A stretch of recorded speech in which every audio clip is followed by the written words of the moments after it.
Hi, my name is Jake McCluskey. I work here at the Guild as a auto body prep and paint. I left Ireland to broaden my horizon, see more, basically working older stuff like this and learn as much as I possibly can. There's not a lot of places in Ireland we'll be doing. This is a 1983 Mercedes G-Wagon. At the moment this car is just going on for its final prime. These are the fenders from the G-Wagon. They were supposed to be new. They came in and I noticed there was a lot of heavy damage on it. What I had to do then was set the fenders on, find the low bits and the damaged bits, panel beat it all out, make it as flat as possible I could before I applied my Bondo. I then continued to sand it with 80 grit I started with. Sand it all down, get it ready for Bondo, applying the Bondo. And once the Bondo was dried, it took 20 minutes.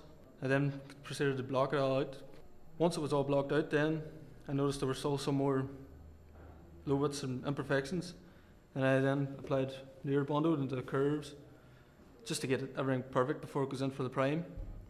And then I blocked it down with 80 to 180 and then it'll be in for its first prime. And once I get it back I can block it out, find any little pinholes, imperfections, fix them and send it in with the body for its final prime and paint.